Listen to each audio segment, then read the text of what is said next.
The way they laughed behind my back, whispered in hushed voices when I entered the room, and threw pitying glances my way like I was some stray dog. But I was too desperate for love, for acceptance, to believe my own family would ever truly see me as anything less. For years, they mocked me for being the failure, the broke one, the one who never made anything of himself. It didn't matter that I worked twice as hard as my siblings, that I sacrificed sleep, comfort, and sometimes even my dignity just to scrape by. To them, success only meant one thing: money. And since I had none, I was a joke. They laughed at my old car, sneered at my thrift store clothes, made bets on how long I'd last before begging for a handout, but I never begged. I struggled, I fought, I bled for every dollar I earned. And now that I have more money than all of them combined, they want a piece of it, and I am about to make them pay in a way they never saw coming. I was always the odd one out, not because I was different in any extreme way, but because I didn't fit into the mold my family wanted. My parents adored my older brother Ryan, the golden child. Straight A's, football star, got a cushy job through dad's connections right after college. Then there was my younger sister Emily, the princess. Spoiled, pampered, never had to lift a finger because she's just a girl, let her enjoy life. And then there was me, the middle child, the afterthought. While Ryan was being praised for his natural leadership and Emily was showered with expensive gifts, I was working part-time jobs just to afford things they got handed to them. I didn't get a free car on my 16th birthday, like Ryan. I didn't get a fully paid college fund like Emily. I got lectures about how I needed to work harder and prove myself. But no matter what I did, it was never enough. When I told them I wanted to start my own business instead of taking some dead-end office job like they wanted, they laughed in my face. You? Running a business? You can't even keep $20 in your wallet. Dad shook his head. Mom sighed like I had just told her I wanted to become a clown. Still, I tried. I spent years grinding, taking odd jobs, working late nights, teaching myself everything I could. I failed a lot. Each time, my family took it as proof that they were right about me. Dude, just get a real job, Ryan would say, smirking. You'll never be as successful as your brother, Dad reminded me constantly. Maybe you should marry rich, Emily once joked at a family dinner. Everyone laughed. I swallowed my pride and kept going.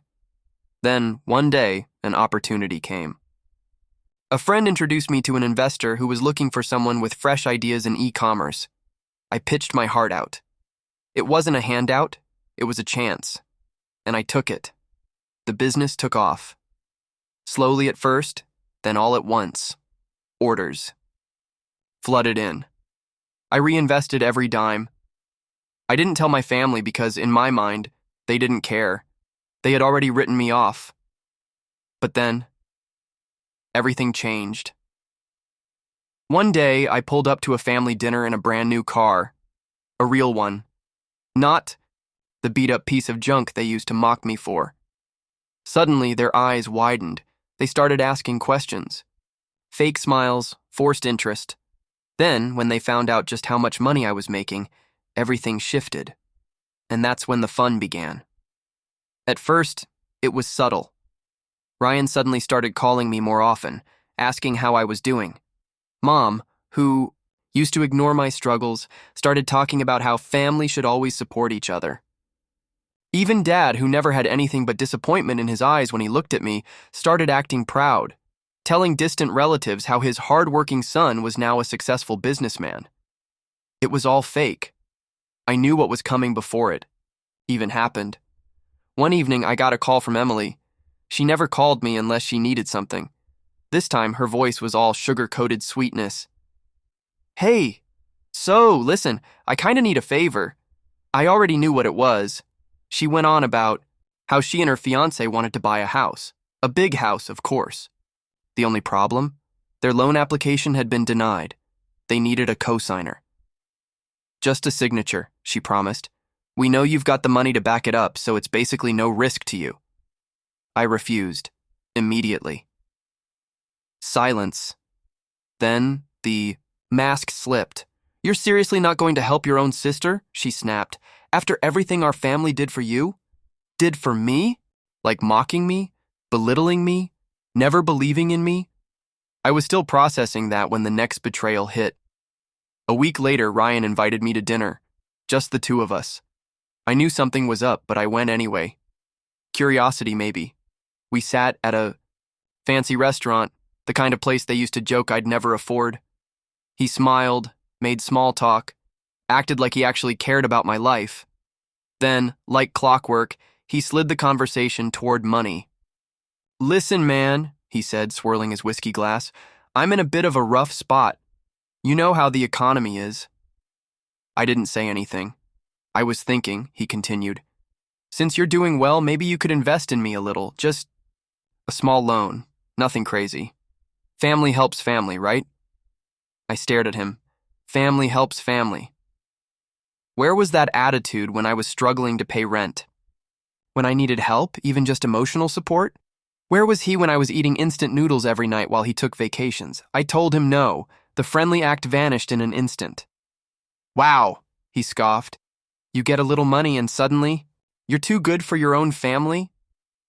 I stood up and left without another word, and then came the final blow, the one that shattered whatever was left of my illusion that they could ever truly care about me. I found out from a mutual friend that my parents had already been telling people I was going to buy them a new house. They didn't ask. They just assumed. I confronted them.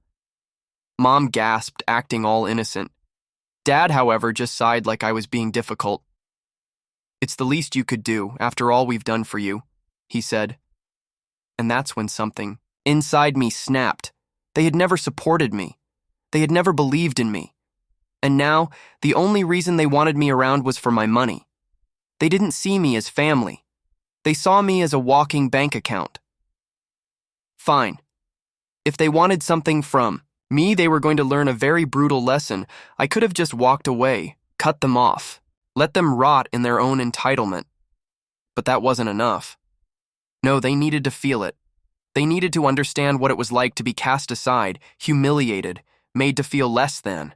They needed to taste their own cruelty. So I played along, started being nice. I told Emily I'd think about co-signing her loan. I let Ryan believe I was considering investing in his little business venture. I listened to Mom go on and on about her dream house, nodding along like a dutiful son, and then I set the trap. 2 weeks later, I invited them all to dinner, just like old times. Except this time, it was my treat. A 5-star restaurant. The kind of place where they brought you warm towels and called you sir. The moment we sat down, they were already giddy. Emily flipped through the menu like a kid in a candy store. "Ooh, I'm getting the lobster," Ryan smirked. "Gonna have to get used to eating like this, huh?" Mom beamed. "See? This is what we always wanted for you." Dad leaned back in his chair, nodding approvingly. "Took you long enough to get here." I clenched my fists under the table. They still didn't get it. But they were about to. I cleared my throat. "So," I said, swirling my wine, "I've been thinking a lot about family. About how we should always support each other." Emily lit up. "Exactly," Ryan nodded. "Finally, you're starting to get it." I smiled. "That's why I wanted to do something big, something special." Mom gasped. "Oh, honey, we knew. You'd come around." I pulled out an envelope and slid it across the table. 4 pairs of greedy hands lunged for it. Ryan grabbed it first, yanking it open, and then silence. Complete, utter silence. Because inside that envelope, debt collection notices, credit reports, loan denials, statements of overdue balances, all in their names. I leaned forward, my voice cold and steady. "You see, while I was struggling to survive, you were all living off credit, spending money you didn't have, mocking me for being broke while drowning in debt yourselves." Dad's face turned red. "What the hell is this?" I ignored him. "Emily, that house you wanted? Denied. Ryan, your business? No bank will touch you. And Mom, Dad, good luck with that dream home." I tilted my head. Seems like you are the ones who need me now, Emily stammered. But we're family. I let out a humorless laugh. Funny, that's what I used to say. And you laughed in my face. Ryan slammed the table. You're just being petty. I shrugged. No, I'm just giving you what you gave me. Nothing. Then I stood up, tossed a wad of cash on the table, enough to cover my meal and only my meal. You want help? I said, stepping back. Work for it, like I did. And then I walked out. I didn't turn back. I didn't need to. Because for the first time in my life, I was the one walking away while they were left behind. That night, my phone blew up. First, it was Emily. She left crying voicemails, shifting between begging and accusing me of ruining her life. Then came Ryan, furious, calling me every insult under the sun. Mom tried the guilt trip, talking about how a mother should never be treated this way. Dad? He didn't even bother with words. Just sent a single text. Ungrateful brat. I didn't respond. Not because I didn't feel anything. Oh, I felt everything. The weight of years of being ignored, belittled, and underestimated. The pain of realizing that my family had never truly loved me, only needed me when it suited them. And yet, for the first time in my life, I felt free. A few days passed before the full fallout hit. Ryan lost his job. Turns out his business venture was a sinking ship, and he'd taken out massive loans to keep up his lifestyle. Now that the banks knew he had no real assets, they came knocking, and without me to bail him out, he crumbled.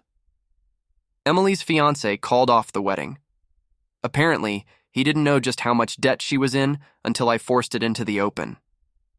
He took one look at the financial disaster she was dragging him into and ran. She tried blaming me, of course, crying to mutual friends, spinning a story about how her selfish brother ruined her happiness. Mom and Dad? They were humiliated. They had spent years bragging about their successful kids, painting a picture of a perfect family.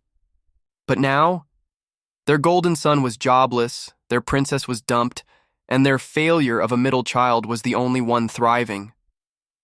The irony was delicious. A week later, Mom showed up at my doorstep. I didn't let her in. She stood there, clutching, her purse like it was some kind of lifeline, eyes red from crying. We're family, she whispered. We need to talk. I crossed my arms. Funny. You didn't feel that way when I was struggling. She swallowed hard.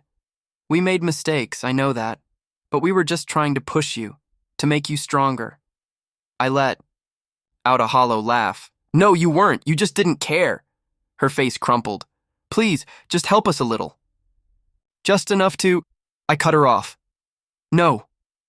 Her lips trembled. You'd really turn your back on your own mother?